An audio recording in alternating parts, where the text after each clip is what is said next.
വിവിധ ആരോഗ്യ പ്രശ്നങ്ങളുമായി സമീപിക്കുന്ന മിക്കവരിലും വൈറ്റമിൻ ഡി ഡെഫിഷ്യൻസി കണ്ടുവരുന്നു. ഇതിൽ ആൺപെൺ ഭേദമില്ല. കൗമാരക്കാർ, യുവാക്കൾ, കുട്ടികൾ, മധ്യവയസ്കർ, വൃദ്ധർ ഇങ്ങനെ ഭേദമില്ല. ജോലിയുള്ളവർ, ഇല്ലാത്തവർ, പാവപ്പെട്ടവൻ, പണക്കാരൻ, ഇത്തരം ഭേദങ്ങളൊന്നുമില്ലാതെ മിക്കവരിലും വൈറ്റമിൻ ഡിയുടെ കുറവ് കാണപ്പെടുന്നു. ഇരുണ്ട ചർമ്മമുള്ള നമ്മളിൽ മെലാനിൻ്റെ അളവ് കൂടുതൽ ഉള്ളതുകൊണ്ട് തന്നെ വൈറ്റമിൻ ഡി കുറഞ്ഞിരിക്കും. വൈറ്റമിൻ ഡി എന്ന് പറയുന്നത് വെറും ഒരു വൈറ്റമിൻ മാത്രമല്ല, നമ്മുടെ പല ശാരീരിക ധർമ്മങ്ങളെയും സഹായിക്കുന്ന ഒരു ആക്റ്റീവ് ഹോർമോൺ കൂടിയാണ്. എന്തൊക്കെയാണ് വൈറ്റമിൻ ഡി കുറഞ്ഞാലുള്ള ലക്ഷണങ്ങൾ? പ്രധാനമായും അമിതമായ ക്ഷീണമാണ്. നമ്മുടെ ശരീരത്തിലെ വൈറ്റമിൻ ഡി കുറയുമ്പോൾ പകൽ പോലും, രാവിലെ പോലും കിടക്കണം, ഉറങ്ങണം എന്ന് തോന്നുന്ന വല്ലാത്ത ക്ഷീണമുണ്ടാകാം. ഉറക്കമില്ലായ്മയാണ് മറ്റൊരു ലക്ഷണം. മെലറ്റോണിൻ എന്ന ഹോർമോണാണ് നമ്മുടെ ഉറക്കത്തെ സഹായിക്കുന്നത്. ഈ മെലറ്റോണിൻ്റെ പ്രവർത്തനവും വൈറ്റമിൻ ഡിയുമായി വലിയ ബന്ധമുള്ളതുകൊണ്ട് തന്നെ വൈറ്റമിൻ ഡി കുറയുമ്പോൾ നമുക്ക് സ്ലീപ്പ് ഡിസ്റ്റർബൻസ് അഥവാ അസ്വസ്ഥമായ ഉറക്കം ഉണ്ടാകുന്നു. അടിക്കടി ഉണ്ടാകുന്ന അണുബാധകൾ അഥവാ ഇൻഫെക്ഷൻസ്, പനി, വിട്ടുമാറാതെ നിൽക്കുക, ടോൺസിലൈറ്റിസ്, പിന്നെ ജലദോഷം, സൈനസൈറ്റിസ് ഒക്കെ ഉണ്ടാവാം. ഇതിൻ്റെ കാരണം പ്രതിരോധ വ്യവസ്ഥയുമായി വൈറ്റമിൻ ഡിക്ക് വലിയ ബന്ധമുണ്ട്. ശരീരത്തിനുള്ളിലെ തൈമസ് ഗ്രന്ഥിയുടെ പ്രവർത്തനത്തെ വൈറ്റമിൻ ഡി സ്വാധീനിക്കുന്നുണ്ട്. ഈ തൈമസ് ഗ്രന്ഥിയാണ് ശരീരത്തിനുള്ളിൽ കടക്കുന്ന രോഗാണുക്കളെയും ശാരീരിക കോശങ്ങളെയും വിവേചിച്ചറിയുന്നതിനുള്ള ട്രെയിനിങ് പ്രതിരോധം നൽകുന്ന കോശങ്ങൾക്ക് നൽകുന്നത്. അപ്പോൾ ഇതിൻ്റെ പ്രവർത്തനം കുറയുമ്പോൾ പ്രതിരോധം കുറയുകയും നമുക്ക് അടിക്കടി ഇൻഫെക്ഷൻ ഉണ്ടാവുകയും ചെയ്യും. ഇൻഫ്ലമേഷൻ അഥവാ നീർക്കെട്ടുകൾ, ശരീരത്തിൻ്റെ വിവിധ ഭാഗങ്ങളിൽ ഉണ്ടാകുന്ന വേദന, മസിലുകളിൽ ഉണ്ടാകുന്ന വേദന, നടുവേദന, പുറം വേദന, മസിലുകളുടെ കയറ്റം ഒക്കെ വൈറ്റമിൻ ഡി കുറഞ്ഞാൽ ഉണ്ടാകാം. ഓട്ടോ ഇമ്മ്യൂണോ ഡിസീസുകൾ, ശരീരം തനിയെ ഉണ്ടാക്കുന്ന പലതരം രോഗങ്ങൾ. ഇതിൻ്റെ പ്രതിരോധ വ്യവസ്ഥ ഏറ്റവും തകരാറിലാകുന്ന രോഗങ്ങളാണിത്.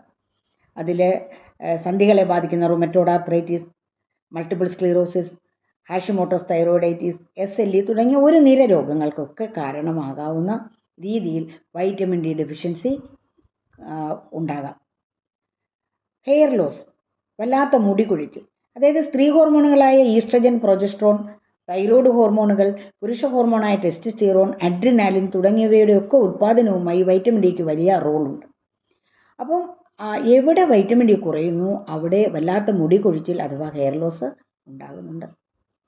മാനസിക ആരോഗ്യ പ്രശ്നങ്ങൾ, അത് ന്യൂറോ ട്രാൻസ്മിറ്ററുകൾ, അതായത് നമ്മുടെ തലച്ചോറിനുള്ളിലെ നാഡീകോശങ്ങളുടെ ആശയങ്ങൾ സംവേദനം ചെയ്യാനുള്ള രാസവസ്തുക്കളാണിവ. ഇപ്പോൾ ന്യൂറോ ട്രാൻസ്മിറ്ററുകളുടെ പ്രവർത്തനവും വൈറ്റമിൻ ഡിയുമായി ബന്ധമുള്ളതുകൊണ്ട് വൈറ്റമിൻ ഡി കുറഞ്ഞാൽ ഇവയുടെ പ്രവർത്തനം കുറയുകയും ഡിപ്രഷൻ അഥവാ വിഷാദം, ഉത്കണ്ഠ, anxiety disorders, mood swings, irritated ആയ ഒരു അവസ്ഥ, ഇങ്ങനെ വിവിധ മാനസിക അസ്വസ്ഥതകൾ ഉണ്ടാവാൻ സാധ്യതയുണ്ട്.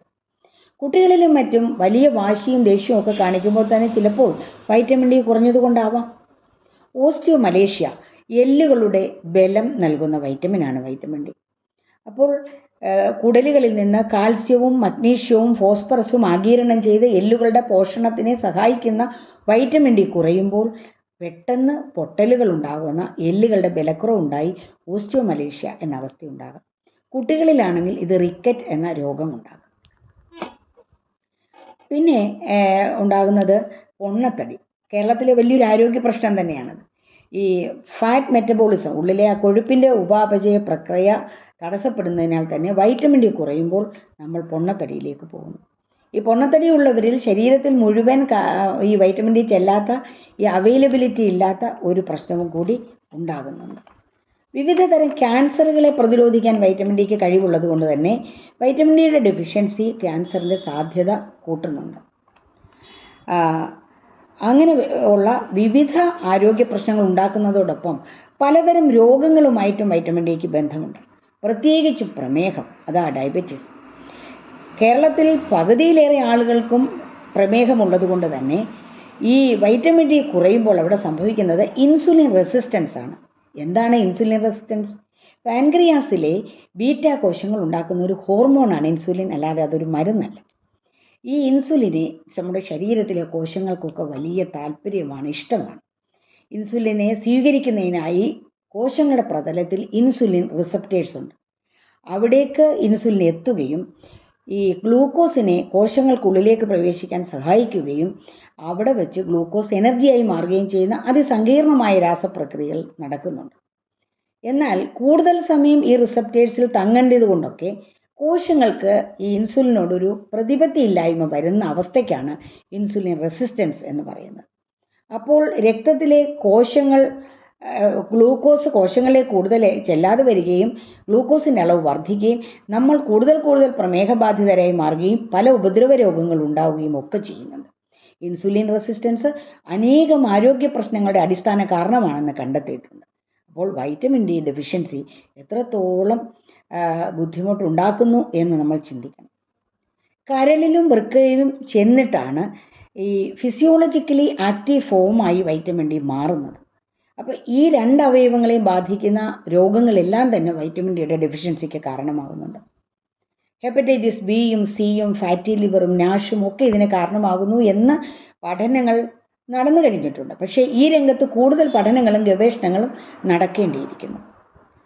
പിന്നുള്ളത് ആർത്തവ വിരാമത്തിലുണ്ടാകുന്ന വൈറ്റമിൻ ഡി ഡെഫിഷ്യൻസിയാണ്.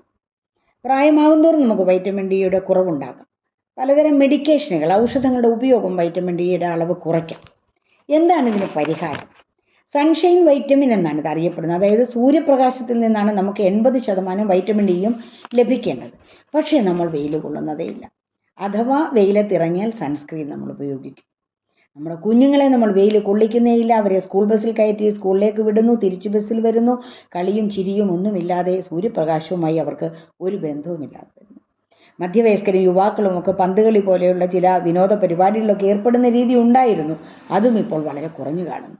ചുരുക്കത്തിൽ വെയിൽ നമ്മൾ കൊള്ളുന്നതേ ഇല്ല. ആഗോളതലത്തിൽ തന്നെ അതുകൊണ്ട് 1 ബില്യണോളം ആളുകൾക്കാണ് വൈറ്റമിൻ ഡിയുടെ ഡെഫിഷ്യൻസി കണ്ടുവരുന്നത്. നമുക്ക് ഭക്ഷണത്തിൽ കൂടിയൊക്കെ കുറേയൊക്കെ ഇതിനെ പരിഹരിക്കാം. ഏതാണ്ട് 20% ഭക്ഷണത്തിൽ കൂടി വൈറ്റമിൻ ഡി കിട്ടുന്നുണ്ട്. നമ്മുടെ മത്സ്യമാംസങ്ങൾ, മുട്ടയുടെ മഞ്ഞക്കരു, പാലും പാലുൽപ്പന്നങ്ങളും, ചീസ്, കാബേജ് പോലുള്ള പച്ചക്കറികൾ, ഇലക്കറികൾ, കൂണുകൾ, കോഡ് ലിവർ ഓയിൽ തുടങ്ങിയവയൊക്കെ വൈറ്റമിൻ ഡിയുടെ സോഴ്സുകളാണ്.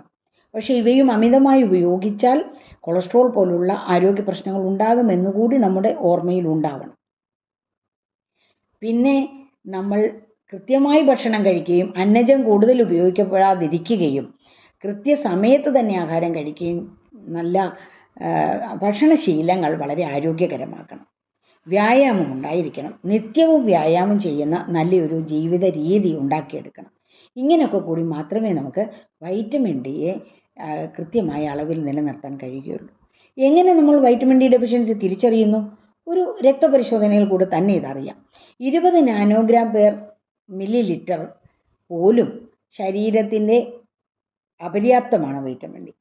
60 നാനോഗ്രാം പെർ ml ഉണ്ടെങ്കിൽ മാത്രമേ ശാരീരിക പ്രക്രിയകൾക്ക് എല്ലാം വേണ്ട വൈറ്റമിൻ ഡി ആകുന്നുള്ളൂ. പലപ്പോഴും പലരിലും അത്രയൊന്നുമില്ല.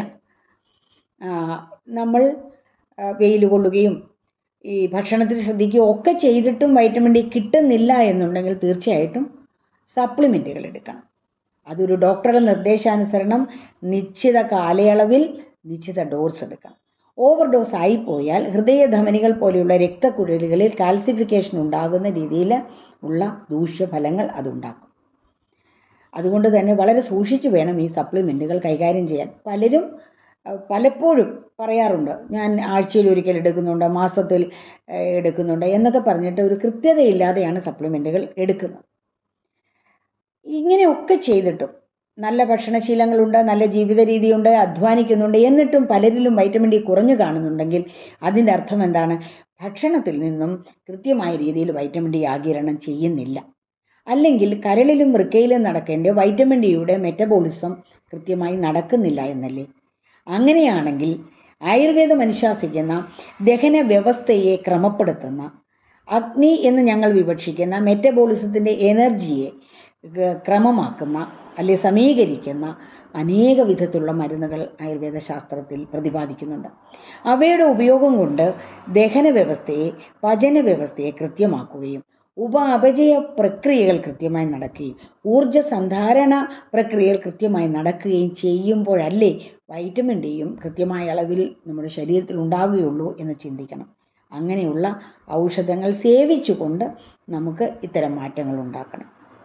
മറ്റൊന്ന് സ്ത്രീകളുടെ ആരോഗ്യവുമായി വൈറ്റമിൻ ഡിയുടെ ബന്ധമാണ്. ഈസ്ട്രജൻ്റെയും പ്രൊജസ്ട്രോണിൻ്റെയും ഉൽപ്പാദനത്തിൽ വൈറ്റമിൻ ഡിക്ക് ബന്ധമുണ്ട്. അതുപോലെ PCOD പോലെയുള്ള ഇൻസുലിൻ റെസിസ്റ്റൻസ് ഒക്കെ കൂടുതലുള്ള രോഗങ്ങളെ തടഞ്ഞു നിർത്താൻ വൈറ്റമിൻ ഡി വേണം. ഗർഭസ്ഥ ശിശുവിൻ്റെ ആരോഗ്യത്തിന് വൈറ്റമിൻ ഡി വേണം. പ്രത്യുൽപാദനക്ഷമത പെൺകുട്ടികളിൽ ഉണ്ടാകാൻ വൈറ്റമിൻ ഡി വേണം. വന്ധ്യതയെ തടഞ്ഞു നിർത്തുന്നതിന് വേണം. ഗർഭിണിയായിരിക്കുമ്പോൾ നമ്മൾ വൈറ്റമിൻ ഡി കൃത്യമായി ശരീരത്തിൽ ഉണ്ടാകണം എന്നുള്ള അവസ്ഥയുണ്ട്. ഇത്തരം കാര്യങ്ങളെല്ലാം ഉള്ളപ്പോൾ കൗമാരക്കാരിലും സാധാരണക്കാരായ സ്ത്രീകളിലും വൈറ്റമിൻ ഡി ഡെഫിഷ്യൻസി ഉണ്ടോ എന്നുള്ള ഒരു പഠനം നടത്തേണ്ടതില്ലേ? ജീവിതശൈലി രോഗങ്ങൾക്കും മറ്റും സർക്കാർ നേരിട്ട് ആരോഗ്യവകുപ്പ് പഠനങ്ങൾ നടത്തുന്നത് പോലെ തന്നെ വൈറ്റമിൻ ഡി ഡെഫിഷ്യൻസിയുടെ കൂടി ഒരു പഠനം നടത്തേണ്ടതല്ലേ?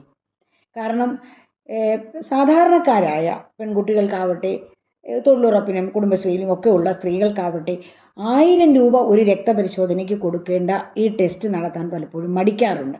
അതുകൊണ്ട് അത്തരം രക്തപരിശോധന ഉൾപ്പെടെ വൈറ്റമിൻ ഡിയുടെ ഡെഫിഷ്യൻസി എത്രത്തോളം സമൂഹത്തിൽ ഉണ്ടെന്നുള്ള ഒരു പഠനം നടത്താനും അതിന് പരിഹാരം കാണാനുമുള്ള ഒരു വലിയ പദ്ധതി ഗവൺമെൻറ്റിൽ നിന്ന് ഉണ്ടാകണമെന്ന് ആഗ്രഹിക്കുകയാണ്.